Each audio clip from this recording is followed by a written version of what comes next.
Dan sebetulnya kalau kita bicara sedikit spiritual, refleksikan secara spiritual ya, kita harus jadikan diri kita, rumah kita, keluarga kita, gereja kita, tempat di mana pertama-tama tentu Kristus nyaman, diterima, di welcome gitu. Tidak menjadi ajang show off-nya kita, pamernya kita, haus kekuasaan kalau kita pendeta dan seterusnya.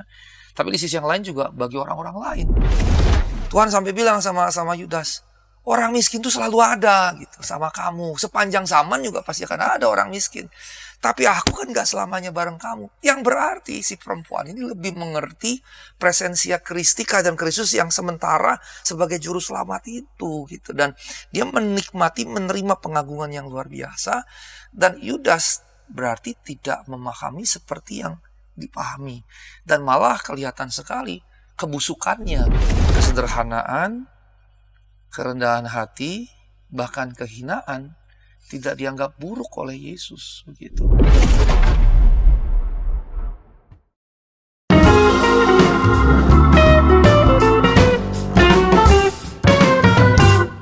Sahabat YKB TV, sahabat Ngulik Alkitab, kita jumpa kembali dalam program ini, program Ngulik Alkitab yang diselenggarakan sebagai media, sebagai sarana bagi kita membaca Alkitab dan tentu saja menggali setiap pesan yang sangat bernats dalam setiap teks yang kita ulik dan tayang di channel YouTube YKB TV.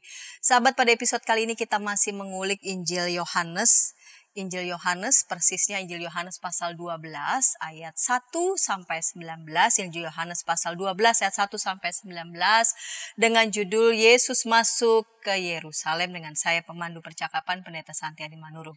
Dan akan mengulik teks ini Injil Yohanes 12 ayat 1 sampai 19 telah hadir di studio dan saya mau sapa Bapak Pendeta Asigor P. Sitanggang THC. Salam jumpa kembali Bapak Pendeta Asigor. Bapak Pendeta Asigor P. Sitanggang sudah sangat akrab di layar TV kita, channel YouTube YKB TV, dan tentu saja akrab juga di berbagai layar-layar yang lainnya dan juga sangat aktif mengajar di berbagai sekolah teologi, tentu saja mengajar Biblika sebagai dosen Biblika. Baik Pak Pendeta, kita akan memulai episode kali ini. Kita akan buka dalam doa. Mari Pak Pendeta dapat memimpin kita dalam doa. Baik, mari kita bersekutu dalam doa. Kami bersyukur ya Allah diberikan kesempatan kembali untuk menggali teks Alkitab dan juga bagi para pemirsa untuk dapat mengikutinya kembali. Tuhan tolong kami supaya kami dapat menyampaikannya dengan baik sehingga orang-orang yang menyimak, mendengarkan, menyaksikannya dapat mengerti. Dan Tuhan juga persiapkan setiap kami, hati kami terutama, sehingga hati kami boleh menerima apa yang kami dengar, pikiran kami boleh mencerna dan mengerti apa yang kami dengar, dan ini semua boleh menjadi bekal dalam ziarah kami mengikuti Engkau di sepanjang kehidupan kami. Tolonglah kami ya Allah, dalam Kristus Yesus kami berdoa dan mengucap syukur. Amin. Amin. Injil Yohanes 12 ayat 1 sampai 19 saya akan membacanya. 6 hari sebelum Paskah, Yesus datang ke Betania, tempat tinggal Lazarus yang dibangkitkan Yesus dari antara orang mati. Di situ diadakan perjamuan untuk dia dan Marta melayani, sedangkan salah seorang yang turut makan dengan Yesus adalah Lazarus. Maria mengambil 1/2 liter minyak narwastu murni yang mahal sekali, lalu meminyaki kaki Yesus dan menyekanya dengan rambutnya. Bau semerbak minyak itu memenuhi seluruh rumah itu. Namun Yudas Iskariot, seorang murid Yesus yang akan segera menyerahkan dia, berkata, "Mengapa minyak narwastu ini tidak dijual 300 dinar dan uangnya diberikan kepada orang-orang miskin?" Hal itu dikatakannya bukan karena ia memperhatikan orang-orang miskin, melainkan karena ia seorang pencuri. Ia sering mengambil uang yang disimpan dalam kas yang dipegangnya. Lalu kata Yesus, "Biarkanlah dia, supaya ia melakukannya untuk hari penguburanku. Sebab orang miskin selalu ada bersama kamu, tetapi aku tidak akan selalu bersama kamu." Sejumlah besar orang Yahudi mendengar bahwa Yesus ada di sana, dan mereka datang bukan hanya karena Yesus, melainkan juga untuk melihat Lazarus yang telah dibangkitkannya dari antara orang mati. Imam-imam kepala berencana untuk membunuh Lazarus juga. Sebab karena dia, banyak orang Yahudi meninggalkan mereka dan percaya kepada Yesus. Keesokan harinya ketika orang banyak yang datang merayakan pesta mendengar bahwa Yesus sedang dalam perjalanan menuju Yerusalem, mereka mengambil daun-daun palem dan pergi menyongsong dia sambil berseru-seru, "Hosana, diberkatilah dia yang datang dalam nama Tuhan, Raja Israel." Yesus menemukan seekor keledai muda, lalu ia naik ke atasnya seperti ada tertulis, "Jangan takut hai putri Sion, lihatlah rajamu datang duduk di atas seekor anak keledai." Mula-mula murid-murid Yesus tidak mengerti akan hal itu. Tetapi sesudah Yesus dimuliakan, teringatlah mereka bahwa hal itu ditulis mengenai dia dan telah dilakukan untuk dia. Lalu bersaksilah orang banyak yang bersama-sama dengan dia ketika ia memanggil Lazarus keluar dari kubur dan membangkitkannya dari antara orang mati. Sebab itu orang banyak pergi menyongsong dia karena mereka mendengar bahwa ia yang membuat tanda mujizat itu. Lalu kata orang-orang Farisi seorang kepada yang lain, "Kamu lihat sendiri bahwa kita sama sekali tidak berhasil. Lihatlah, seluruh dunia datang mengikuti dia." Baik Pak Pendeta, ini yang kita baca bersama dan yang hendak kita ulik ini pasal 12 ayat 1 sampai 19. Ada 3 perikop, diberi judul Yesus diurapi di Betania, komplotan untuk membunuh Lazarus, dan Yesus diulu-ulukan di Yerusalem. Ini 3 perikop ini kira-kira ada kaitannya nggak nih satu dengan yang lain itu, atau ini narasi atau peristiwa yang terpisah satu dengan yang lain? Dan kalau ternyata nyambung kenapa, dan kalau ternyata terpisah kenapa? Apakah dari yang terpisah ini ada hal yang tetap masih bisa kita kaitkan satu dengan yang lain? Baik, terima kasih Bu Pendeta Santi. Yang jadi rujukan kita ini memang 19 ayat dan nampaknya di sesi kita ini seringkali satu kelompok ayat yang panjang yang isinya beberapa perikop gitu ya. Nah, kalau kita baca mulai dari ayat yang 20, ayat kelanjutannya, maka mulailah di situ Yesus menyampaikan, memberitakan kematiannya. Nah, kemudian di bagian akhirnya mengapa orang-orang Yahudi tidak percaya. Jadi nampaknya ini adalah introduksi dari Yohanes untuk berkisah tentang Pasio Christi atau masa sengsara Yesus. Nah, karenanya kalau lihat perikop yang pertama, Yesus diurapi oleh Maria, saudari Lazarus, maka disitu dikatakan 6 hari sebelum Paskah. Nah, Paskah ini kan momennya Yesus gitu ketika ditangkap dan seterusnya. Nah, kemudian setelah cerita cukup panjang itu, nanti kita ulik satu persatu, dikisahkan di tengah-tengah itu nyelip rencana membunuh Lazarus. Nah, kemudian baru setelah itu masuk ke Yerusalem. Jadi rupanya katakanlah dia kan mayoritas pelayanan di Galilea. Tapi kemudian dia berangkat ke Yerusalem. Sebelumnya itu di 3 tahun pelayanannya, dimanapun dia mengajar, mengadakan mukjizat, termasuk mengerjakan mukjizat di hari Sabat yang dianggap oleh orang Yahudi melanggar kekudusan hari Sabat, karena kan perintahnya kan kuduskanlah hari Sabat gitu ya, jangan bekerja, menyembuhkan dia nggak bekerja. Nah, biasanya orang-orang dari Yerusalem, utusan mahkamah agama yang datang ngecek Yesus. Nah, nampaknya di penghujung cerita kalau menurut Matius, Markus, Lukas, satu-satunya Yesus datang ke Yerusalem. Jadi nampaknya setelah ini berulang-ulang datang, sekarang giliran Yesus yang datang ke Yerusalem gitu. Nah, karenanya diurapi di Betania yang sebenarnya dekat dari Yerusalem. Kalau kita lihat petanya itu, peta Israel Yerusalem kuno, maka Betania itu cuma sedikit saja jaraknya dari Yerusalem. Jadi Yesus mampir ke Betania, bertemu dengan keluarga ini. Setelah itu ada bridge tentang Lazarus, baru kemudian Yesus masuk Yerusalem. Nah, rencana membunuh Lazarus ini nanti kita singgung sedikit, nampaknya jadi bridge untuk 2 cerita ini karena keluarga ini keluarga Lazarus begitu. Nah, dari sini baru kemudian pergi begitu. Nah, kalau kita lihat yang menarik adalah cara bercerita Injil Yohanes itu tidak kronologis, tidak ikut urutan waktu. Kenapa? Kalau kita lihat Yohanes pasal sebelumnya, pasal 11 di ayat yang kedua, itu kisah tentang kebangkitan Lazarus. Maka di pasal 11 ayat 2 itu disebutkan lagi bahwa disebutkan di situ Maria ialah perempuan yang pernah meminyaki kaki Tuhan dengan minyak wangi. Sementara kejadian meminyakinya itu di pasal berikutnya, pasal 12. Nah, kemudian pasal 12 ayat 1, 6 hari sebelum Paskah Yesus datang ke Betania, tempat tinggal Lazarus yang dibangkitkan Yesus dari antara orang mati. Ini bicara pasal 11. Jadi pasal 11 ayat 12 di kisah Lazarus yang dibangkitkan ada rujukan tentang Maria yang mengurapi kaki Yesus. Di Yohanes 12 di kisah Maria yang mengurapi Yesus ada rujukan kepada Lazarus. Jadi ini menceritakan ke sini, ini menceritakan ke sini. Sehingga dari data ini menunjukkan pertama, memang Injil Yohanes tidak ditulis secara kronologis. Beda dengan Matius, Markus, Lukas. Karena mereka disebut sinoptik dari sun ophthalmos, melihat secara bersama. Apa yang bersama? Kronologi. Itu makanya Matius, Markus, Lukas ditulis dalam kronologi yang berurutan dan serupa lah. Tidak ada yang zigzag terlalu berlebihan.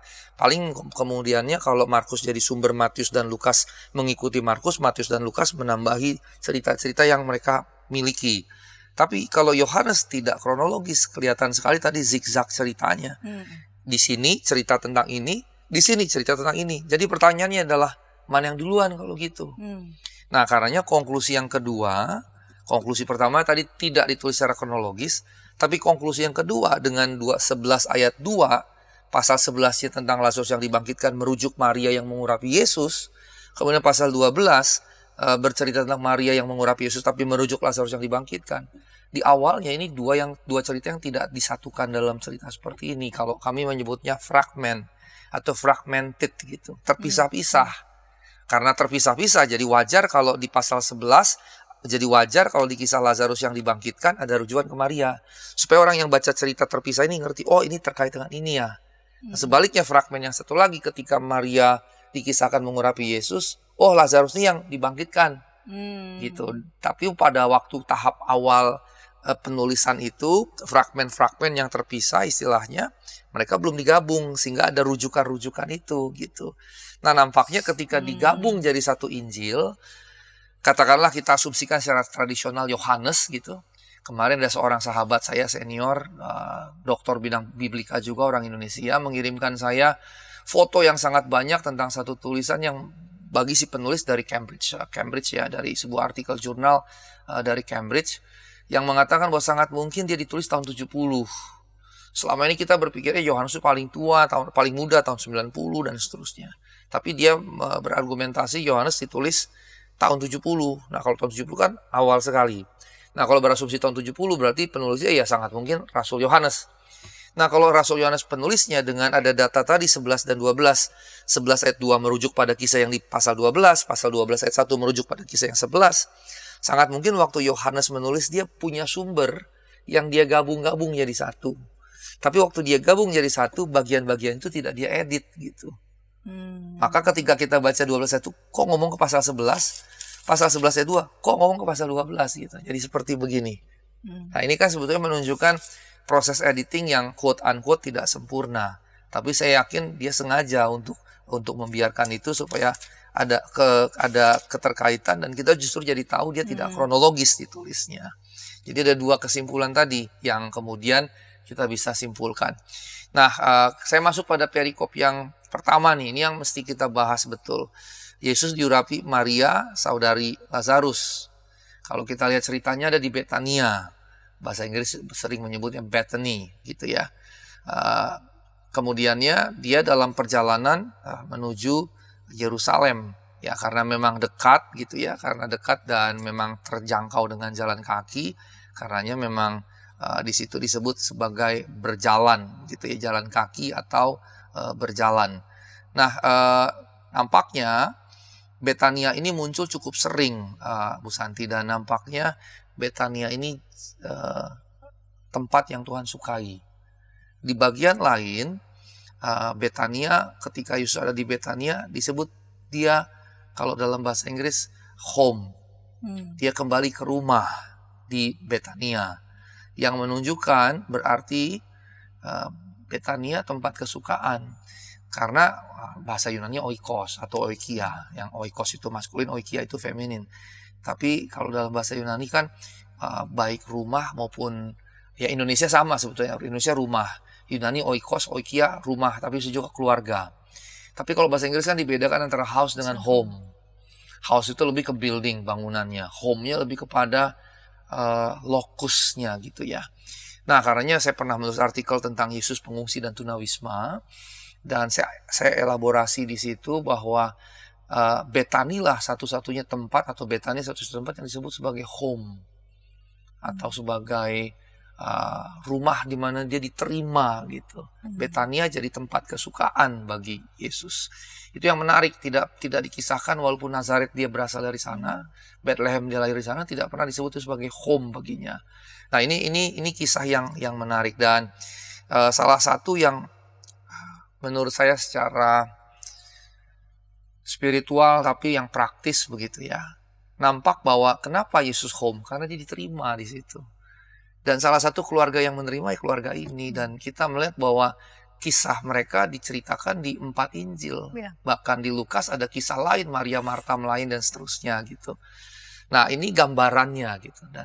Dan sebetulnya kalau kita bicara sedikit spiritual, refleksikan secara spiritual ya, kita harus jadikan diri kita, rumah kita, keluarga kita, gereja kita, tempat di mana pertama-tama tentu Kristus nyaman, diterima, di welcome gitu. Tidak menjadi ajang show off-nya kita, pamernya kita, haus kekuasaan kalau kita pendeta dan seterusnya. Tapi di sisi yang lain juga bagi orang-orang lain. Rumah kita jadi home bagi suami, bagi istri, bagi anak-anak, bagi orang tua. Termasuk juga bagi orang-orang yang datang gitu. Orang-orang yang datang bertamu kah, menginap kah, menumpang dan seterusnya. Gereja juga harus kita jadikan seperti itu. Bagi umat yang datang, tapi juga bagi orang-orang yang mungkin beragama lain gitu. Ini yang saya dapat ketika saya melihat, oh dia jadi home bagi Kristus. Kalau gitu ya kita harus membangun spiritualitas home ini, baik diri kita, kemudian ke keluarga kita, kemudian gereja kita. Nah, di sini dia ada di rumah Lazarus, dan ketika kita coba ceritanya ini kita cek satu persatu dari berbagai sumber, ini jadi menarik dalam Alkitab maksudnya. Lazarus di sini di pasal 11 dikatakan yang dibangkitkan Yesus. Nah, ternyata ada kisah juga yang serupa di Markus 14, di Matius 26. Di Markus 14 ayat 3 dan Matius 26 ayat 6, karena sumbernya dengan teori Markan priority, prioritas Markus dan teori dua sumber, di mana Markus jadi sumber Matius dan Lukas. Maka kalau Matius menyebutnya berarti sumbernya Markus, dan keduanya menyebut namanya Simon si Kusta. Nah, saya jadi berpikir kalau memang kita pahami sebagai cerita yang sama, kemudian dielaborasi oleh masing-masing penulis, sangat mungkin berarti Lazarus matinya karena kusta, begitu, karena kusta. Nah, dalam versi Markus dan Matius ceritanya sejajar dengan kisah Yohanes, sejajar betul-betul. Ada tambahan sana-sini, tapi narasinya kurang lebih sama. Tambahannya misalnya dimanapun Injil diberitakan untuk perempuan ini, misalnya begitu. Tetapi kemudian yang menarik di Injil Lukas, pasal 10, 38-46, ada kisah yang lain. Kemudian di situ ceritakan Yesus datang ke rumah Lazarus, Maria duduk mendengarkan, Marta sibuk melayani, dan memang pakainya diakoneo. Berarti mempersiapkan makanan yang dimaksudkan, makan buat Yesus. Dan Lazarus sebagai tuan rumah, laki-laki ya dilayani, adik-adiknya melayaninya. Jadi Lazarus menemani Yesus makan bersama. Itu ada tambahan yang di ketiga Injil kanonik lain, Matius, Markus, dan Yohanes tidak muncul. Tetapi kemudian cerita pengurapan ini oleh seorang perempuan, Lukas punya juga cerita, tapi tidak merujuknya sebagai Maria. Kalau Markus dan Matius sejajar dengan Yohanes menyebutnya Maria, tapi Lukas ceritanya berbeda. Perempuan itu disebut perempuan yang sangat dikenal berdosa. Nah, biasanya frasa perempuan berdosa itu pelacur maksudnya. Nah, pemilik rumah di dalam Lukas 7:36-50 di cerita ini, perempuan yang berdosa yang mengurapi Yesus sambil menangis. Pertama menangis dulu, menyeka kaki Tuhan dengan air matanya, terus menyekanya dengan rambutnya, membilasnya dengan narwastu. Ceritanya punya karakter atau figur yang berbeda. Tapi kemudian ada hadir orang yang sama disebut Simon di situ. Jadi perhatikan baik-baik. Markus dan Matius ceritanya sama dengan Yohanes. Tapi kemudian di Markus dan di Matius disebut Simon si Kusta, di Yohanes disebutnya Lazarus. Nah, Lukas punya cerita yang berbeda karena karakter perempuannya beda, bukan Maria, tapi perempuan yang dikenal berdosa. yang sebetulnya bahasa halus dari seorang prostitut gitu, pelacur. Tapi orang laki-laki yang muncul di situ disebut seorang Farisi dan disebut Simon. Nah, nama Simon ini muncul di Markus dan di Matius. Nah, karenanya ada teori. Pertama, memang melihat dua cerita yang berbeda. Bahwa Lukas itu cerita yang berbeda, dengan karakter yang berbeda, dengan orang yang berbeda, yang mungkin punya plot, alur cerita yang mirip. Yaitu perempuan yang membasuh kaki Tuhan dengan minyak narwastu 300 dinar. Yang kalau kita ulik lebih jauh, 300 itu kira-kira kalau upah sehari 1 dinar, berarti kan 300 hari. Nah, kalau sahabat mereka nggak kerja, kurangi katakanlah kalau kalender kita kan 365 hari.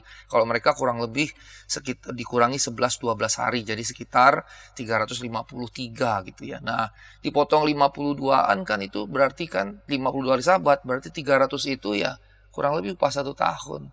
Jadi bahasa minyak narwastu 1 buli yang harga 300 dinar itu merujuk sebetulnya upah pekerja 1 tahun gitu. Kurang lebih seperti itu. Yang berarti mahal sekali dan berarti dia menghabiskan upah rata-rata seorang pekerja dalam setahun. Nah, kemudian Lukas punya cerita yang berbeda dengan pertama-tama yang terpenting figurnya. Kalau di sini kan Maria disebut namanya dan Maria punya cerita yang panjang pasal 11 dan 12. Sementara di sini disebut perempuan yang dikenal berdosa. Tapi kemudian di sini Lazarus, di sini disebut Simon. Tetapi Markus dan Matius punya cerita yang sama dengan ini, tapi tidak disebut Lazarus, disebutnya Simon. Nama Simonnya sama dengan ini. Maka teori yang pertama, dua-duanya adalah kisah yang berbeda karena figur utamanya, perempuannya berbeda. Tapi kemudian ada yang mengembangkan teori bahwa ini tadinya satu cerita, conflated gitu. Satu cerita yang conflated, ditarik jadi 2 cerita dalam penceritaannya. Jadi kalau kita bawa ke dalam teori sumber, analisis sumber, ini sebetulnya keempat Injil ini versi Lukas pasal berapa tadi itu sebetulnya satu cerita yang kemudian oleh masing-masing Injil, khususnya Lukas di pasal 10, 38, 46 itu diceritakan dengan cara yang berbeda. Dan kemungkinan besar bukan Lukas yang membedakannya, tetapi dari sejak tahap awal sekali tradisi lisan dia sudah berkembang jadi 2 cerita. Namanya tradisi lisan kan dari mulut ke mulut, bisa saja dia conflated, berkembang, mengembang gitu dan jadi pecah ceritanya. Nah, karenanya kalau kayak gitu, kalau kita anggap dia 2 cerita yang sebetulnya berasal dari satu, kita bisa kemudian membangun atau merekonstruksi cerita awal. Nah, kalau kita rekonstruksi cerita awal ke awal sekali, bisa saja pertama Lazarus itu memang nama lainnya Simon. Yang kedua penyakitnya bisa saja kusta, dan karenanya itulah penyebab dia mati. Misalnya begitu. Dan ketika disebut udah 4 hari bau, bisa jadi baunya bukan hanya karena 4 hari, tapi karena kusta yang dia derita membusuk kan begitu, cepat membusuk. Nah, kemudian kalau gitu Maria dan Marta yang adalah adik Lazarus, sangat mungkin perempuan berdosa ini adalah Maria. Kalau dianggap kemudiannya memang conflated dan berasal dari satu cerita yang berkembang. Nah, sangat mungkin kemudian dipisahkan untuk menghindari penghinaan terhadap keluarga Lazarus. Karena nanti kalau kita baca sejarah mula-mula, Lazarus kemudian menjadi bagian dari gereja mula-mula yang mati lagi di tahun 65. Kurang lebih gitu. Saya membaca ada salah satu literatur yang mengatakan dia mati lagi. Jadi kebangkitan dia bukan kebangkitan seperti Kristus selama-lamanya. Kebangkitan temporer gitu. Dan kebangkitan tetap fisik yang lama gitu. Nah, dia mati lagi tahun 65. Tetapi dia sudah menjadi sosok. Nah, biasanya Perjanjian Baru khususnya keempat Injil ketika menyebutkan nama-nama sosok, nama-nama itu kemudian punya peranan di gereja mula-mula. Masih hadir menjadi sosok lah gitu di gereja mula-mula, dikenal paling tidak oleh gereja mula. Karena namanya disebut, oh ini yang ini, kira-kira begitu. Tapi ada 1, 2, ya tidak lebih juga sebetulnya yang tidak disebut. Sangat mungkin di gereja mula-mula tidak punya peranan yang signifikan.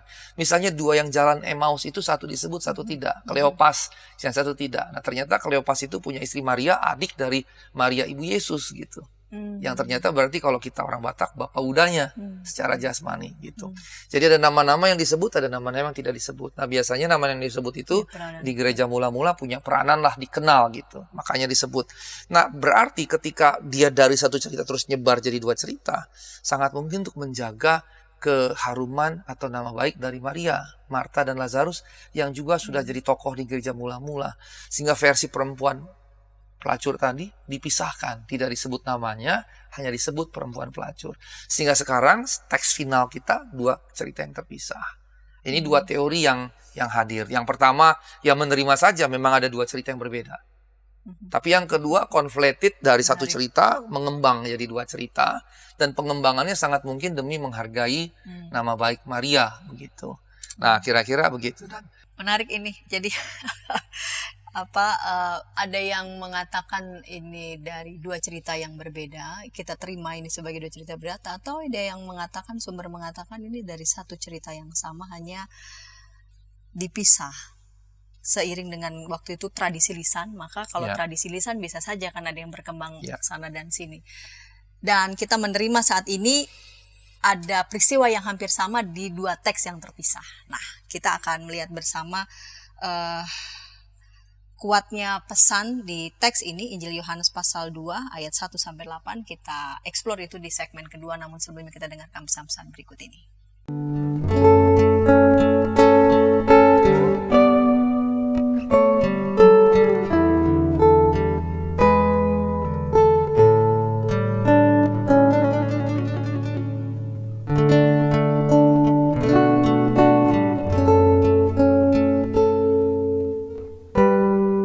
Para pimpinan gereja di sana-sini mengakui bahwa jangankan warganya atau para pendetanya, mereka sendiri juga tidak begitu tahu karena sesudah menerima dokumennya taruh di kantor sinode tidak ada upaya untuk sosialisasi. Jadi sama juga kayak masalah bioetika di Indonesia ya, apakah boleh begini, apakah boleh, tapi kita harus bertanya lebih dalam lagi sebagai orang Kristen, apa sikap etis dan apa keputusan etis yang merupakan refleksi daripada visi moral dari iman Kristen. Hadirkan Tuhan sebagai sahabat, bukan hanya sebagai majikan yang di atas atau hakim. Hadirkan Tuhan sebagai sahabat kita juga, yang mau mendengar, mau meraih, yang kamu bisa seadanya dengan dia, yang kamu bisa nikmati kehadirannya. Kalau gereja bisa lakukan itu, apapun alirannya, saya kira Gen Z akan merasa ini rumah. Ternyata masih banyak komunitas kita yang tanpa sadar budaya hierarkis di dunia itu dibawa masuk ke gereja. Bagaimana sikap majelis, sikap anggota jemaat terhadap satpam gereja, terhadap pekerja gereja, itu kita kadang-kala tidak memperlakukannya sebagai sahabat, tapi ya pesuruh aja yang ya udahlah.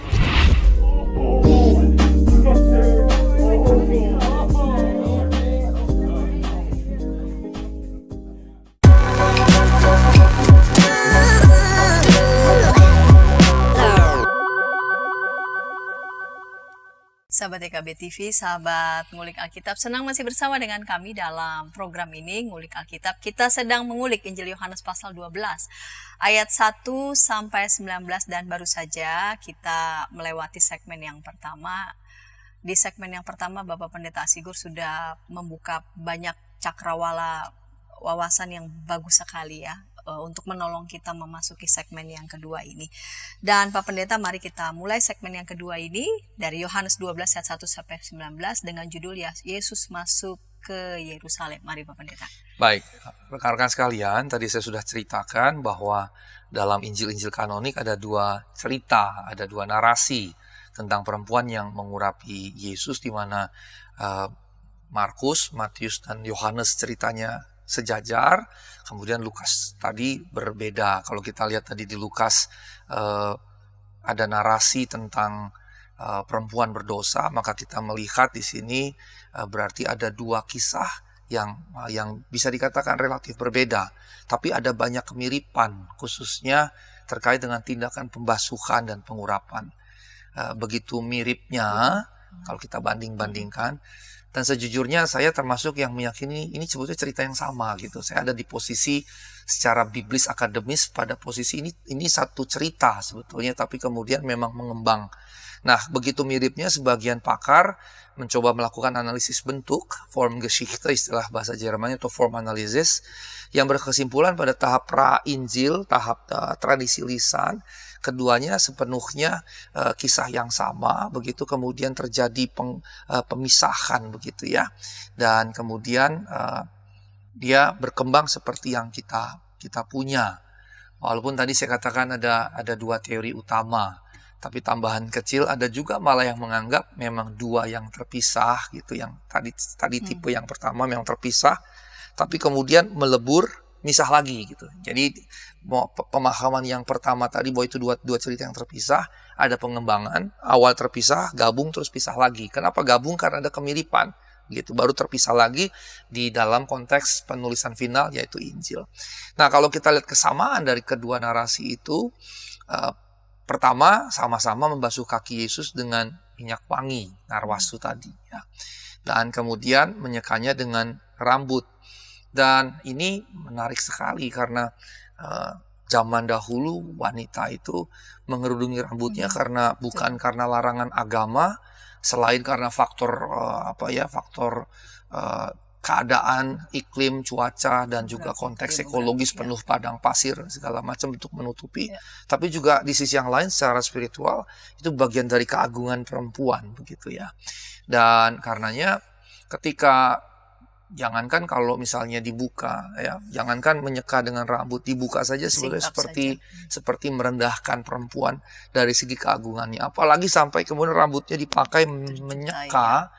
Dan yang diseka pun bukan bagian yang baik gitu ya, bagian yang kotor dalam pengertian kaki kan dipakai buat berjalan, dan pada waktu itu belum ada sepatu. Pada waktu itu kalau kita model bandingan sekarang tuh bakyak begitu ya, seperti bakyak yang ke bawahnya kayu tinggal dikasih tali begitu dijepit. Dan Yesus bukan orang dari kelas berada. Kalau dalam masyarakat Yunani kuno, Romawi kuno sudah ada sepatu sebetulnya. Tapi sepatu pertama yang pakai adalah kalau bukan bangsawan, prajurit. Prajurit itu punya sepatu yang mirip kita boots sekarang, tapi dari kulit segala macam gitu ya. Saya pernah juga di konteks yang lain menjelaskan tentang sepatu.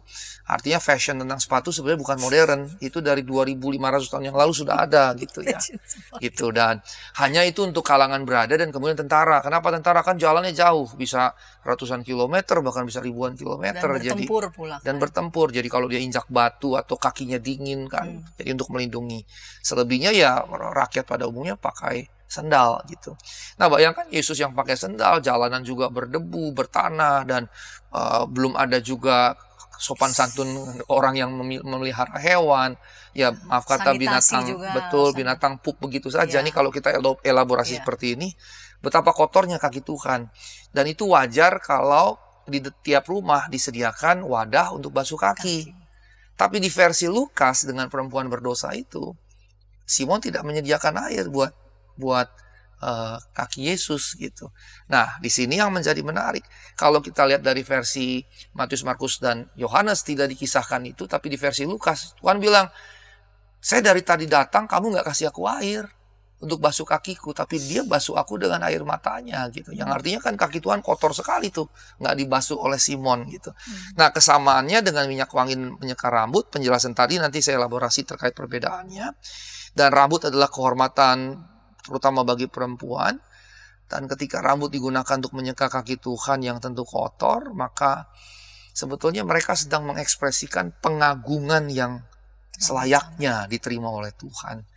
Karena kepada raja saja rakyat tidak memberikan seperti itu gitu. Berarti dia lebih dari raja. Dan yang menarik justru, bagi saya yang menarik justru berarti mereka mengenali siapa Yesus dalam identitas keilahiannya, bukan sekedar manusia biasa gitu. Nah, perbedaan dalam kedua cerita tersebut di versi Lukas diidentifikasi sebagai perempuan berdosa yang tadi saya katakan sangat mungkin pelacur. Dalam versi Yohanes, Maria saudari Lazarus dari Betania. Dan kemudian Yesus sangat menghargai apa yang mereka lakukan. Dalam kisah perempuan Samaria, ya kalau kita lihat di kisah itu, Yesus membandingkan tindakan perempuan tersebut dengan Simon orang Farisi yang mengundang Yesus ke rumahnya. Dalam narasi di situ, Yesus bilang kepada Simon, saya datang kau nggak beri air. Dia nyeka aku dengan minyak, air mata dan kemudian dengan minyak wangi dengan rambutnya. Itu perbandingan yang luar biasa begitu. Dan berarti Simon sekalipun ahli Taurat, orang Farisi kan, justru dia tidak mampu mengenal Yesus dalam identitas keilahian Yesus begitu. Ini yang bisa kita tangkap. Nah, kalau kita lihat dalam narasi Maria di versi Matius, Markus, dan Yohanes, Yesus bahkan menyatakan apa yang diperbuatnya itu dalam rangka persiapan penguburannya yang akan selalu dikenang di setiap kali Injil diberitakan. Dan ini menarik begitu, penghargaan, pengagungan yang mereka berikan kepada Yesus, kemudian direspons Yesus juga dengan menghargai mereka. Ketika Yesus berkata, nanti Injil diberitakan untuk mengenangmu dan kamu akan dikenang tiap kali, walaupun bukan berarti kita jadi secara harfiah mengenangnya, tapi maksudnya Yesus sedang berkata bahwa yang mereka lakukan ini seperti prophetic act.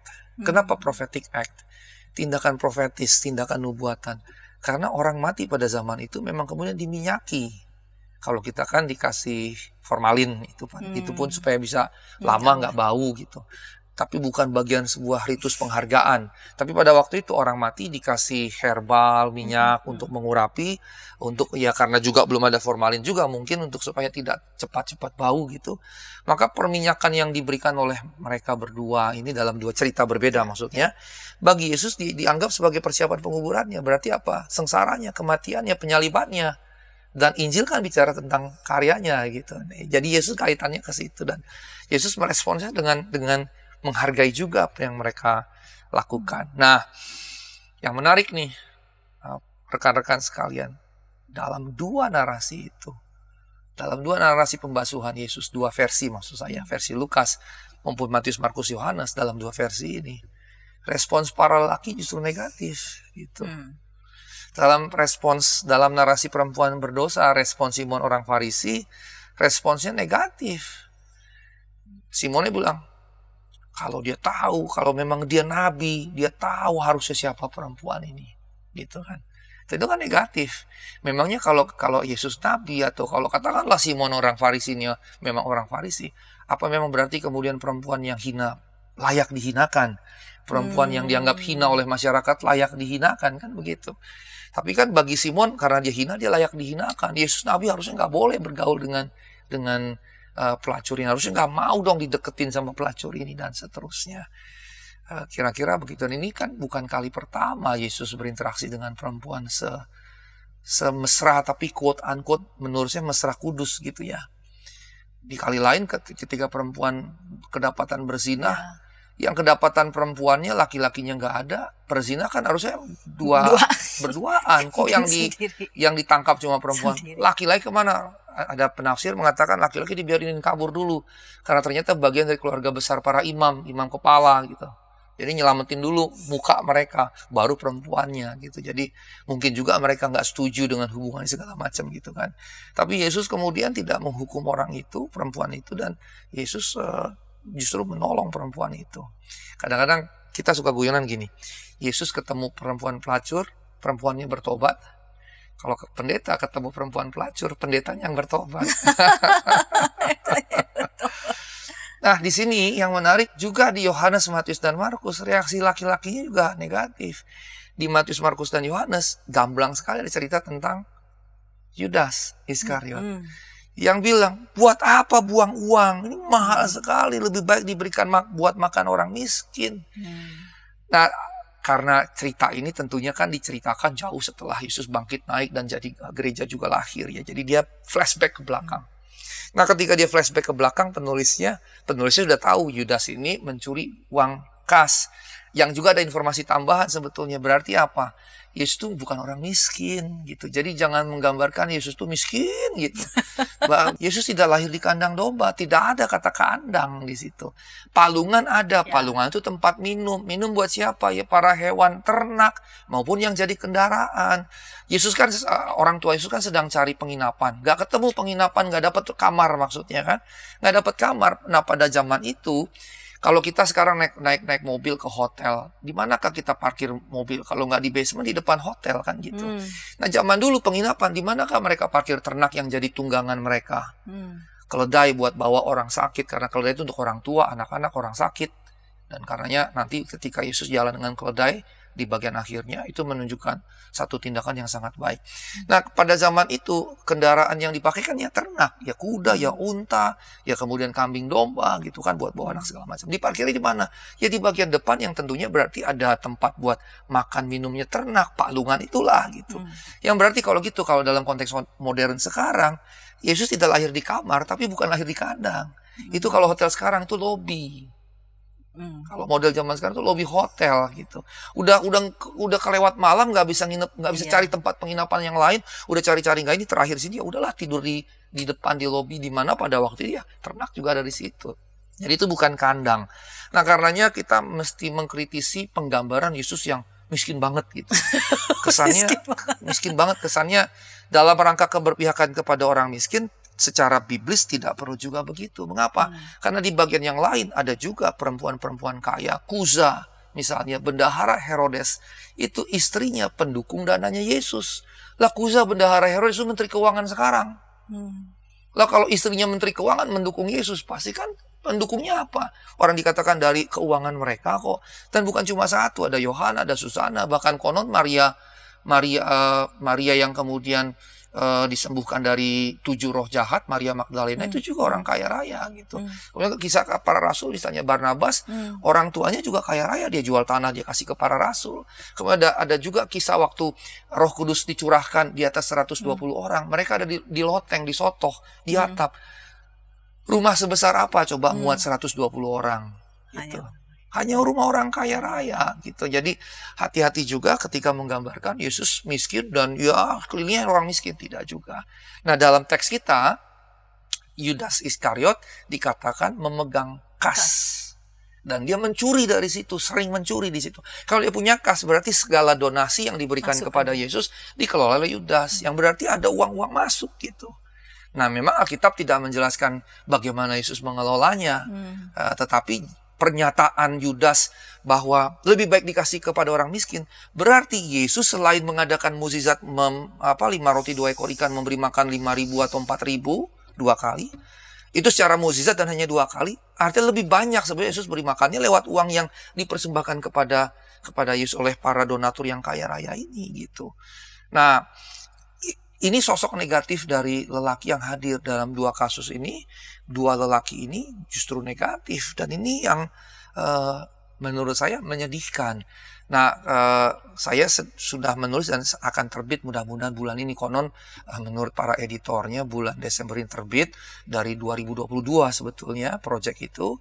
Saya menulis perempuan di sekitar dan kehidupan dan pelayanan Yesus. Perempuan-perempuan di sekitar kehidupan dan pelayanan Yesus.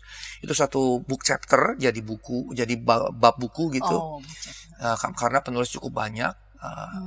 Nama bukunya itu Scriptural Sexuality dari Yahudi, Kristen, dan Islam. Nah, saya nulis dari Kristennya. Nah, saya jelaskan di situ hipotesis saya. Dalam cerita keempat Injil, tiap kali muncul sosok laki-laki dan perempuan. Perempuannya lebih utama, lebih penting daripada laki-laki. Hipotesis itu menurut editornya adalah yang pertama nih punya hipotesis kayak gini. Dan yang nulis laki-laki pula gitu. Tapi faktanya adalah ketika saya dalami itu yang seperti itu. Contohnya perempuan yang berdosa tadi disebut oleh penulisnya berdosa, tapi justru mengalahkan secara kualitas, mengalahkan Simon yang orang Farisi tadi secara luar biasa gitu. Beda banget kualitasnya. Sampai Yesus bilang, aku dari tadi sini lu kasih air gua enggak juga. Tapi ini malah datang dengan air mata rambutnya. Kualitas yang beda. Nah, di sini juga gitu. Tuhan sampai bilang sama Yudas, orang miskin itu selalu ada gitu sama kamu. Sepanjang zaman juga pasti akan ada orang miskin. Tapi aku kan gak selamanya bareng kamu. Yang berarti si perempuan ini lebih mengerti presensia Kristika dan Kristus yang sementara sebagai juru selamat itu gitu. Dan dia menikmati, menerima pengagungan yang luar biasa. Dan Yudas berarti tidak memahami seperti yang dipahami. Dan malah kelihatan sekali kebusukannya gitu. Dia menjatuhkan si perempuan ini dengan alasan ini, padahal sebetulnya yang busuk dia gitu. Dan biasanya kita kalau busuk menutupi diri sesaleh mungkin dan menyalahkan orang yang tulus gitu. Dan inilah gambaran manusia. Tapi saya menyoroti secara khusus bahwa ada tendensi ketika laki-laki dan perempuan hadir dalam narasi-narasi Tuhan Yesus, yang perempuannya mengalahkan yang laki-laki. Dan saya suka sekali dengan ini. Dan ini sebetulnya bagian yang secara tidak langsung hadir dalam keempat Injil untuk menaruh perempuan setara dengan laki-laki. Yang selama ini betul-betul perempuan dianggap kelas 2, properti loh. Kalau belum nikah properti bapaknya, sudah nikah properti suaminya. Kalau jadi janda, properti anak laki-laki pertamanya gitu. Makanya perhatikan bagaimana Maria nempel ke Yesus. Sebenarnya menggambarkan itu gitu. Tetapi Yesus kemudian menjalaninya dengan penuh kasih sebagai seorang anak sulung. Kalau kita menerimanya sebagai Yesus punya adik-adik jasmani ya, Markus 6 ayat 3 kan ada Yakobus, Yudas, Yoses, Simeon, dan ada juga saudari-saudari perempuannya bersama dengan Yesus. Nah, dalam narasi Maria, Yudas Iskariot dan kemudian para rasul yang lain kebawa oleh Yudas Iskariot, merespon secara negatif dan menganggapnya pemborosan. Nah, dalam narasi Maria ini, Maria menunjukkan perendahan hati sekaligus pengagungan yang tinggi kepada Yesus yang sebetulnya saling berkaitan. Mengagungkan Yesus berarti merendahkan diri. Tidak mungkin mengagungkan Yesus sambil tetap meninggikan diri sendiri. Dan ini dihadirkan secara menarik begitu. Meninggikan Yesus itu pasti menyertakan merendahkan diri sendiri. Tetapi sebaliknya kalau kita meninggikan diri kita sendiri, tidak mungkin kita mengagungkan Tuhan. Nah, ini dihadirkan sebagai teladan oleh Maria, diberikan kepada kita semua. Nah, itu di pasal 12. Tapi kalau kita lihat pasal 11, sosok Maria yang menantikan Yesus begitu ya. Maria ketemu Yesus di jalan, maka saya melihat di sini hal yang luar biasa, bukan hanya dengan Maria, tapi juga dengan Marta dan dengan banyak figur perempuan lain. Yesus tidak menutup diri loh dengan perempuan. Nah, kita kan gini ya, etika pelayanan, laki-laki kalau konseling dengan perempuan hati-hati gitu ya, hati-hati gini. Kita kadang-kadang terlalu lebay juga dengan yang seperti itu. Ya, memang atas nama supaya tidak melakukan pelecehan seksual terhadap perempuan, memang itu harus dijaga. Tapi di sisi yang lain juga jangan menjadi sebuah kekakuan, bahkan penolakan pelayanan hanya karena berbeda gender gitu. Yesus buka diri kok gitu. Ketika dia dipeluk oleh Maria, ketika dia di kakinya diusap dengan kepalanya sampai diledek, dihina, diejek oleh yang lain, Yesus membuka diri. Tapi dengan hati yang tulus tentunya, bukan untuk memanfaatkan itu perempuan gitu. Nah, karenanya memang kita harus membuka diri tanpa bias gender, tanpa merendahkan gender juga gitu. Dan tanpa niat untuk mengeksploitasi. Betul. Karena saya katakan tadi tulus gitu. Nah, dia berdialog dengan perempuan Samaria misalnya, di Yohanes pasal 4 sebelumnya tentang dalam roh dan kebenaran gitu. Jadi ada banyak sekali dan bagian kisah kita ini Yesus dengan Maria mengurapi juga menghadirkan itu. Sikap yang tulus dia hadirkan tanpa merendahkan, tapi juga tanpa eksploitasi segala macam dia hadirkan begitu. Nah, ini sebetulnya juga harus jadi patron kita, terutama para pelayan lelaki, baik pendeta, penatua maupun pelayan-pelayan yang lain gitu. Ini yang harus dijaga, keseimbangan ketulusan hati ini. Dan kemudian kalau kita lihat bagaimana Marta dan Maria di kisah yang lain ketika memberi makan, Marta melayani, Maria mendengarkan. Sebetulnya Marta juga sudah melakukan yang terbaik. Kelemahan Marta kan menggerutu. Tapi selebihnya kan Yesus sebetulnya juga menikmati pelayanan keduanya. Menikmati ketika Maria mendengarkan dengan penuh atensi. Dan menikmati ketika Marta melayani dengan masakannya. Yang menurut saya mungkin Marta anak pertama dibandingkan Maria, sehingga lebih cepat gitu ya, lebih cepat siapin semua. Mungkin Maria anak bungsu, lebih manja, dan kelihatan dari bagaimana dia langsung datang ke kaki Tuhan segala macam. Bagaimana kemudian dibasuh kaki Tuhan, kelihatan karakteristiknya.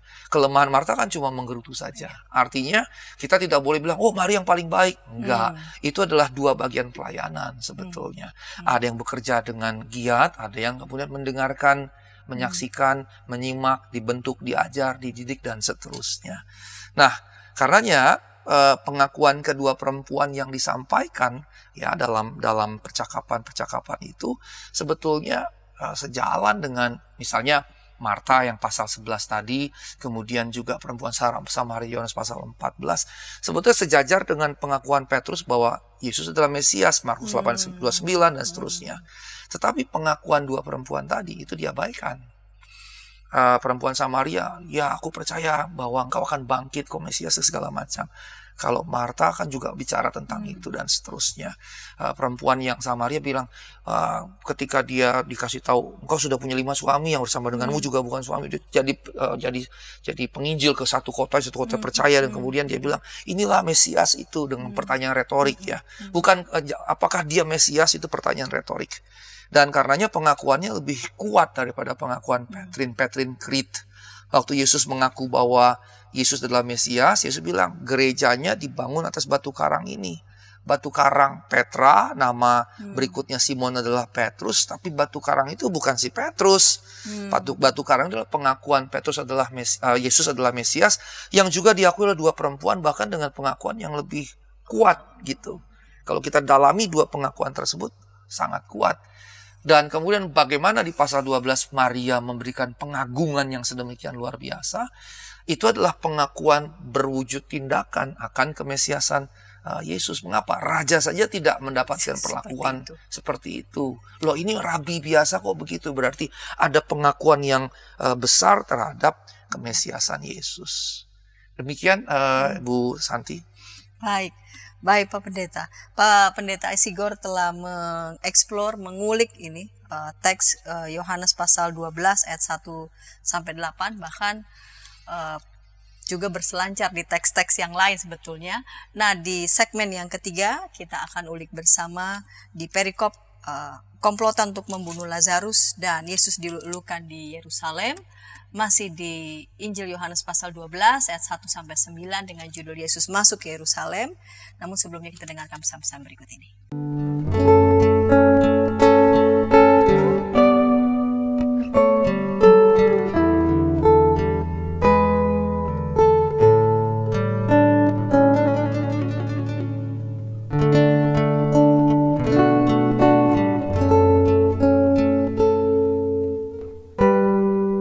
Para pimpinan gereja di sana sini mengakui bahwa jangankan warganya atau para pendetanya, mereka sendiri juga tidak begitu tahu, karena sesudah menerima dokumennya taruh di kantor sinode, tidak ada upaya untuk sosialisasi. Jadi sama juga kayak masalah bioetika di Indonesia ya, apakah boleh begini, apakah boleh, tapi kita harus bertanya lebih dalam lagi sebagai orang Kristen, apa sikap etis dan apa keputusan etis yang merupakan refleksi daripada visi moral dari iman Kristen.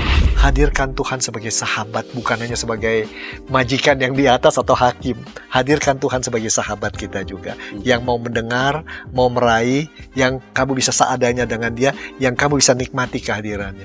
Kalau gereja bisa lakukan itu, apapun alirannya, saya kira Gen Z akan merasa ini rumah. Ternyata masih banyak komunitas kita yang tanpa sadar budaya hierarkis di dunia itu dibawa masuk ke gereja. Bagaimana sikap majelis, sikap anggota jemaat terhadap sapam gereja, terhadap pekerja gereja, itu kita kadang-kala tidak memperlakukannya sebagai sahabat, tapi ya pesuruh aja yang ya udahlah.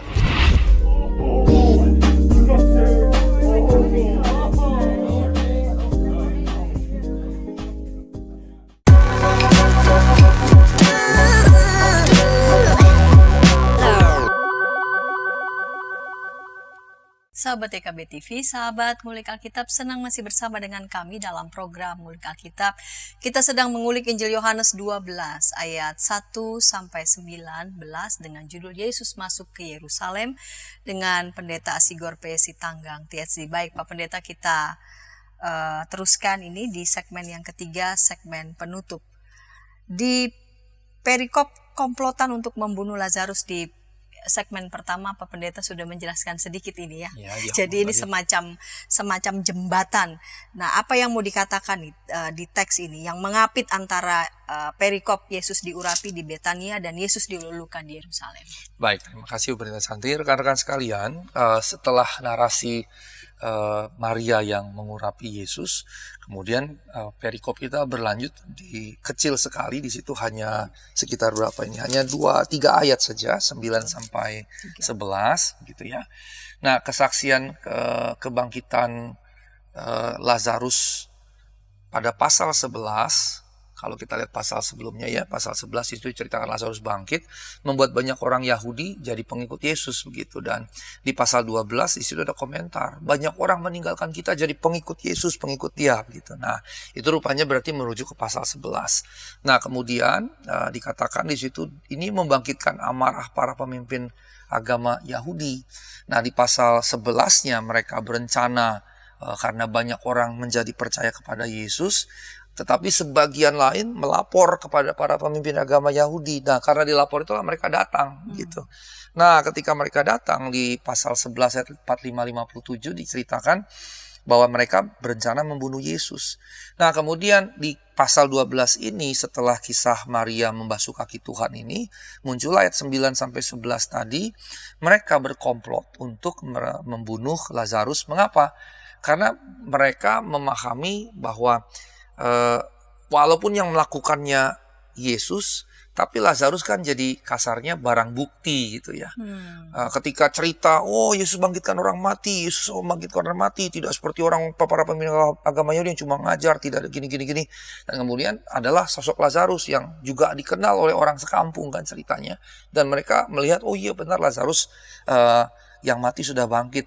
Dan Lazarus karenanya kemudian extended lah saya bilangnya begitu ya. Jadi karena mereka tadinya hanya mengincar Yesus, maka ini di tengah-tengah ditaruhlah kisah mereka hendak membunuh Lazarus. Dan ini sebagai jembatan cerita antara si Maria ini, yang memang di ayat 2 tadi, 12 ayat 1 dikatakan Maria adalah saudara Lazarus yang dibangkitkan dari kematian. Jadi pasal 12, pasal 11, pasal 12 kisahnya nyinggung lagi Lazarus ke sini, maka kemudian masih disambungkan ke sini gitu. Kesambungan ke sini tentang Lazarus ini yang mana para pemimpin agama ingin membunuh dia karena ada semacam extended Yesus mau dibunuh, maka para pengikut Yesus pun berpotensi juga mengalami sengsara seperti yang Yesus alami. Jadi dia ditaruh di bridge di sini sebelum masuk ke sini. Kenapa? Karena periode masuk ke sini mulailah kisah masuknya Yesus ke Yerusalem untuk mengalami sengsara itu gitu. Jadi ini ada bridge di sini yang punya peranan bukan hanya jembatan tapi peneguhan. Kalau pasal 11-nya mereka bunuh Yesus, di sini mau membunuh, di sini mereka mau membunuh Lazarus gitu, yang adalah kemudian tentunya bukan hanya pengikut Yesus tapi jadi quote-unquote barang bukti dari kemesiasan Yesus. Nah, fungsinya menjadi seperti itu karena dianggap berperanan bukan hanya sebagai barang bukti tapi juga menjadi penguatan dari Injil yang diberitakan oleh Yesus. Nah, karenanya setelah itu baru dia masuk ke Yerusalem gitu, masuk ke Yerusalem di ayat 12 mulai sampai ayat 19. Nah, kalau kita lihat nanti di ayat 20-nya Yesus memberitakan kematian. Jadi kan dia ini berurutan sekali. Pasal 11-nya berkomplot membunuh Yesus, pasal 12-nya ada berkomplot untuk membunuh Lazarus.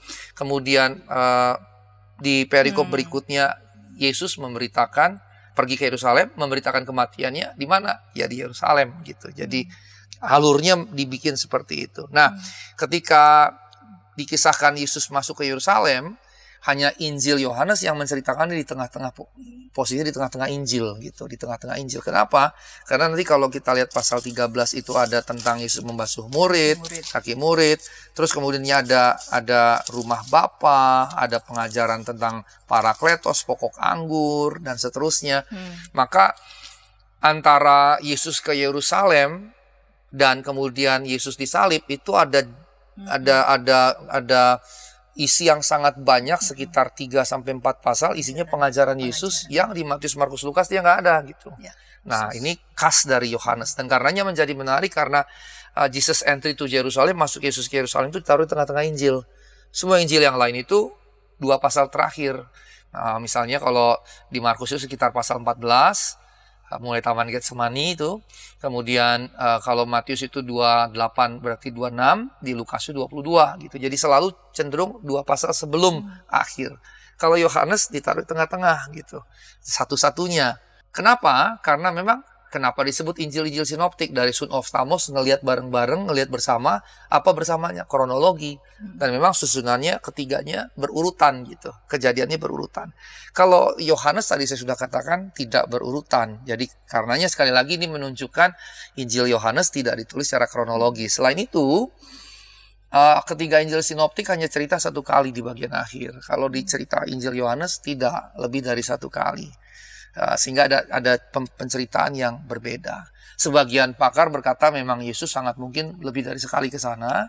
Tapi ada lagi yang bilang sangat mungkin itu sebetulnya masuknya sekali tapi diceritakan berulang-ulang dalam cerita yang berbeda dan disusun yang berbeda karena tidak kronologis tadi begitu. Nah, yang menarik adalah Jesus entry to Jerusalem ini, masuknya Yesus ke Yerusalem diceritakan dalam keempat cerita. Di Matius ada, di Markus juga ada, di Lukas juga ada. Nah, karena kalau kita banding-bandingkan, menarik ada hal yang sama, ada hal yang berbeda. Nah, Ibu Santi, mahasiswa saya menulis tentang tesis dalam proses nih bimbingan terkait dengan masuknya Yesus ke kota Yerusalem. Nah, saya membimbingnya karenanya saya menggeluti juga teks ini dan sampai menggeluti juga bagaimana sih prosesi-prosesi dalam zaman pada waktu itu. Kan Yesus sebetulnya sedang prosesi nih. Sedang prosesi. Sama juga kalau kita orang Batak, rumah baru, prosesi masuk rumah baru gitu kan, ada prosesi-prosesi. Sebetulnya Yesus juga masuknya ke Yerusalem harus dilihat sebagai sebuah prosesi gitu, prosesi. Nah, keempat Injil menceritakan masuknya Yesus ke Yerusalem, tapi berbeda dalam hal waktu, dalam hal rincian perayaan, dalam gambaran peristiwa berikutnya yang terjadi. Kesamaan utama termasuk sambutan dari orang banyak, penggunaan keledai, dan pengakuan Yesus sebagai Raja. 3 hal ini yang utama. Pembedanya meliputi waktu yang berkaitan dengan Paskah, kemudian bahan-bahan yang digunakan seperti daun palem, dan apakah peristiwa penyucian bait Allah itu yang Yesus mengobrak-abrik meja-meja pedagang, apakah sebelum sesudah masuknya? Nah, karenanya kita lihat satu persatu kesamaannya dulu. Kalau kita lihat kesamaan, maka keempat Injil memberikan gambaran kerumunan orang yang riuh rendah, penuh kebahagiaan, kegembiraan menyambut Yesus di Yerusalem. Sangat mungkin kegembiraannya karena mereka secara politis berharap Yesus jadi raja nih. Karena setelah Yesus masuk, itu kan makin banyak yang ngikut. Makin banyak yang ngikut ini kan kumpulan massa yang kalau Yesus bilang serang, itu pasti tinggal nyerang begitu.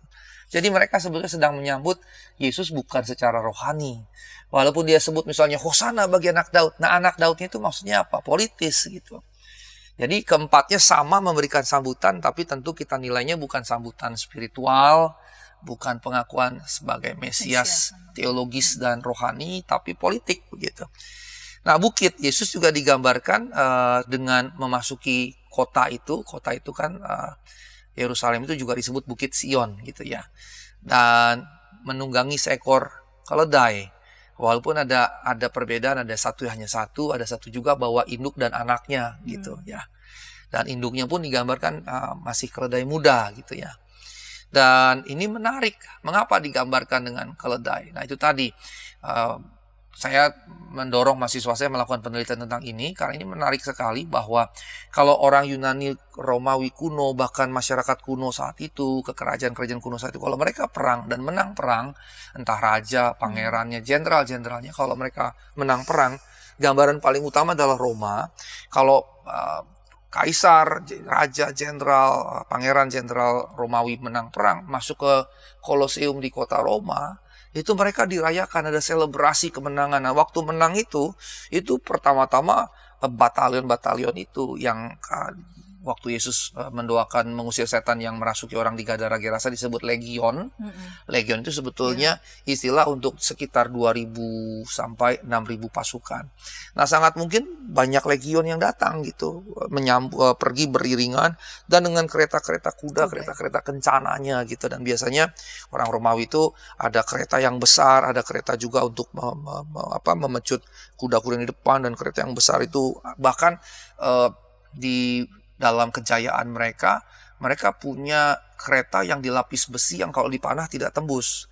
Sekarang itu seperti mobil anti peluru gitu yang biasanya dipakai oleh presiden-presiden. Nah, rupanya konsep anti peluru pun dari zaman kuno sudah ada gitu ya, dilapis besi. Nah, gilang gemilangnya kejayaan masuknya ke ke kota, ibu kota, ke Roma, ke Kolosium itu, kemudian oleh Yesus itu seperti dibikin satir. Kalau mereka datang dengan kereta kencana, kereta kuda, kereta perang, dan kemudian dengan prajurit-prajurit, Yesus datangnya cuma dengan keledai beban. Nah, keledai itu yang menunggangi itu orang tua, ibu-ibu, anak-anak, orang sakit. Berarti waktu Yesus milih keledai itu bukan nggak sengaja. Makanya dalam ilmu tafsir yang saya ajar di kelas-kelas saya selalu katakan tidak boleh mengabaikan setiap informasi sekecil apapun itu. Karena every information, every detail, whatever small it is, very important. Nah, ketika Yesus naik keledai itu bukan kayak random pick gitu. Karena kalau baca bagaimana Yesus ngomong pun, itu pergi ke kota ini, nanti di situ ada ini, ada. Kalau nanti orang nanya, bilang bahwa guru, dan berarti dia sudah bukan dalam kemahatauannya, dia sudah punya komunikasi dengan pemilik itu sebelumnya. Dia sudah punya persiapan gitu.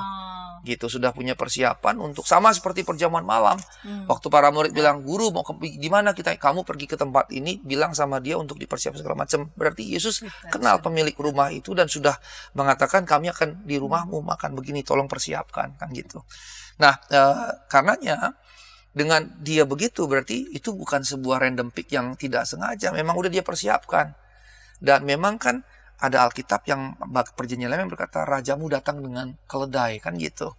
Dan berarti Yesus juga mau menggenapi ayat itu, mau menunjukkan akulah yang disebut oleh ayat itu secara mesianik dalam messianic hope di perjanjian lama, akulah dia gitu. Dan datangnya dengan keledai selain keberpihakan kepada orang hina, lemah, tak berdaya, sekaligus sebuah satir, quote-unquote, seperti ejekan kepada kekaisaran Romawi. Dengan segala kemegahan yang kalau dalam parade kemenangan, gitu ya, prosesi atau parade kemenangan, itu hadir dengan kedahsyatan bala tentara dan kereta kuda, kereta kencananya mereka. Sementara Yesus datang dengan rakyat jelata. Yang tadi di awal saya katakan, pengikutnya mayoritas ya orang-orang miskin gitu. Nah, diiring-iringi oleh orang-orang miskin dan dia cuma naik menunggangi keledai muda yang induknya dibawa, anaknya pun ikut dibawa. Ini satir yang sangat tajam yang mau disampaikan Yesus kepada penguasa-penguasa dunia gitu. Dan satir yang sangat tajam ini yang sebetulnya harus kita hidupi juga. Hati-hati dengan menikmati kekuasaan dalam wujud apapun. Karena Yesus seperti merendahkan itu justru. Satire Yesus dengan masuk itu kan Yesus justru merendahkan keagungan duniawi yang diperagakan oleh raja-raja gitu. Itu yang ditampilkan. Nah, kemudian ada kesamaan yang berikutnya, aklamasi. Mereka teriak, "Hosana, Hosana, Hosana bagi anak Daud." Dan gambarannya itu tadi, raja. Kemudian mereka meletakkan jubah dan ranting. Mereka menaruh itu sebetulnya ketika mereka taruh jubah, ya mereka taruh kehormatan mereka. Artinya sebetulnya semacam tindakan untuk submit, saya tunduk gitu. Karena berkaitan dengan seruan tadi, Hosana bagi anak Daud, Hosana bagi sang raja, dan seterusnya. Nah, keledai yang disebutkan di sini disebut oleh Matius, Markus, Lukas seekor, sementara Yohanes keledai dan anaknya. Nah, Yohanes nambahin anak. Ini juga sebetulnya semacam sentuhan yang penuh mesra. Yesus bahkan sampai keledai saja tidak mau memisahkan anak dari induknya. Kan dikatakan anaknya itu masih menyusu gitu. Tidak mau memisahkan anaknya yang masih menyusu. Jadi gambaran raja yang lemah lembut tadi. Bahkan keledai pun dia tidak ingin memisahkan itu. Gitu. Sehingga si anak jadi sengsara ketika induknya dibawa. Tapi anaknya juga ikut dibawa. Dan selain menggenapi nubuat di perjanjian lama, maka kasih mesra yang penuh kelembutan itu dihadirkan sedemikian, bahkan lewat figur binatang tadi, begitu. Wah, ini luar biasa. Induk keledai dengan anak keledai tidak dipisahkan, supaya si anak tidak kehilangan induknya karena masih menyusui, kan begitu. Kemudian ada cerita pembersihan bait suci. Matius menempatkan peristiwa ini segera setelah masuknya Yesus dengan penuh kemenangan. Yohanes naruhnya di akhir. Kalau Markus dan Matius mencatat pada waktu yang berbeda. Tapi masuknya ada cerita tentang pembersihan bait suci. Sekarang kita masuk ke perbedaan. Yohanes menyebutnya 6 hari sebelum Paskah. Sementara Matius dan Markus menyebut 2 hari sebelumnya. Dan Lukas menempatkannya pada hari Paskah. Jadi ada perbedaan. Nah, mengapa? Karena sebetulnya memang Paskah itu satu hari, tapi perayaan dalam budaya Yahudi bisa cukup panjang gitu, bisa lama. Nah, kemudian terkait materi yang digunakan, Yohanes satu-satunya yang menyebutkan cabang-cabang palem. Yohanes.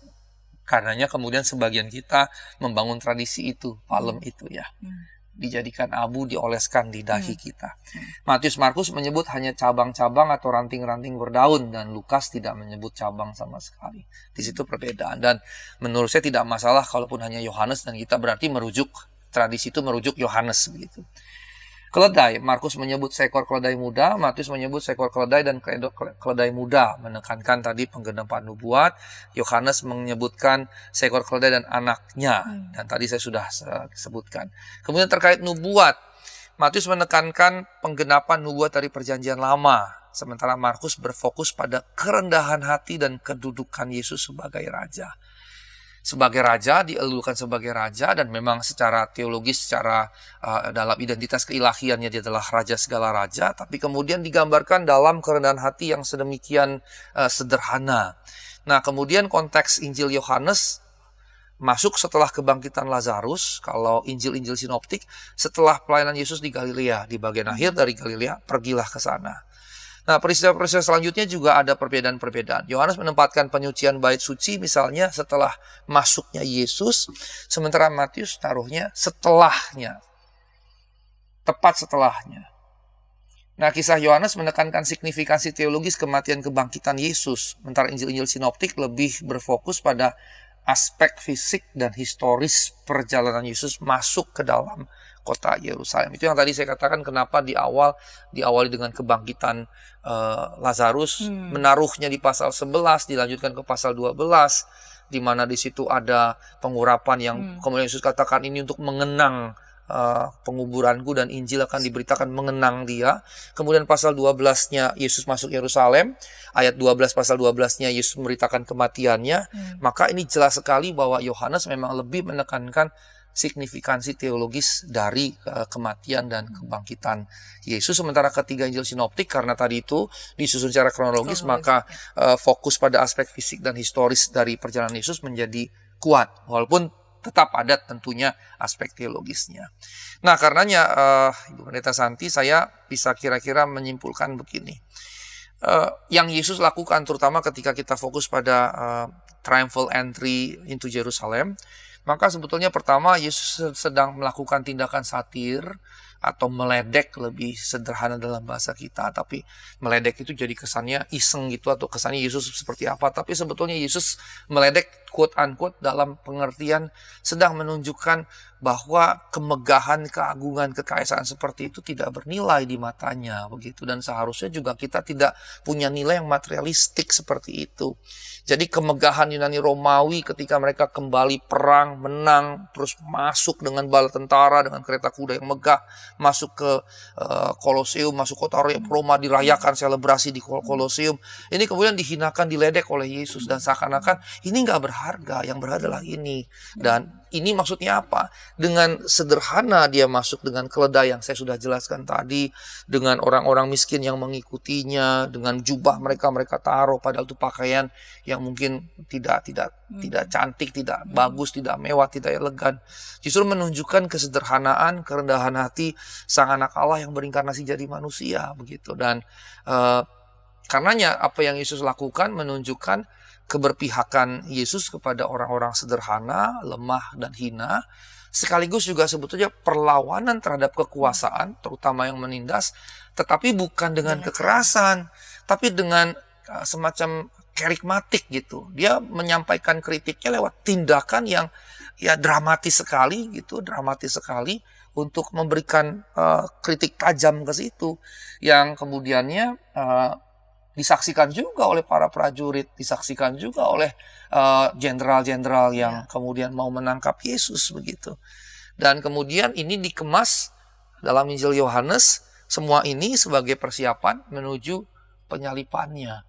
Sehingga karenanya satu nilai yang saya mau sampaikan di bagian akhir adalah kesederhanaan, kerendahan hati, bahkan kehinaan tidak dianggap buruk oleh Yesus begitu. Tidak dianggap sebagai sesuatu hal yang buruk.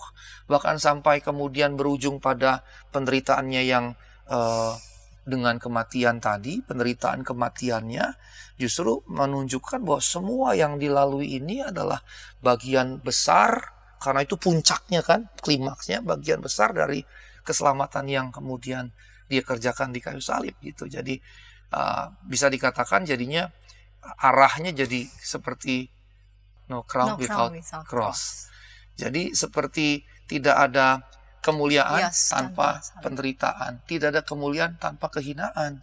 Jadi kalau kita mengalami kehinaan, jangan berfokus pada kehinaan itu, tapi berfokus bahwa di balik kehinaan itu ada kemuliaan-kemuliaan, tapi bukan duniawi, yang sebetulnya sedang dipaparkan untuk kita rengkuh jadi nilai kehidupan. Nah, itu yang saya tangkap di bagian akhir dari narasi yang panjang tentang kisah kita ini.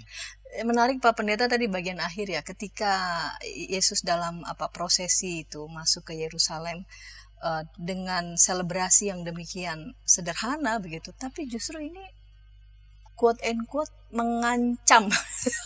Oh, jelas.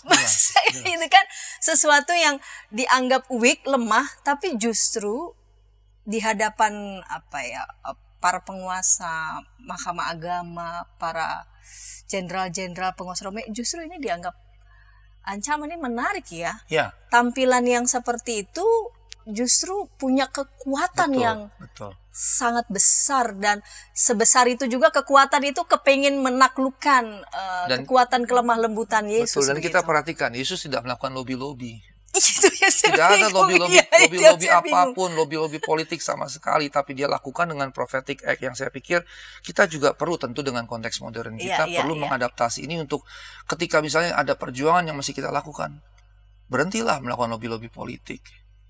Kenapa? Karena lobby-lobby politik berarti kita mau lobby kekuasaan yang kalau saya tarik keluar ke Rene Girard, kekuasaan itu justru dikuasai oleh berhala-berhala.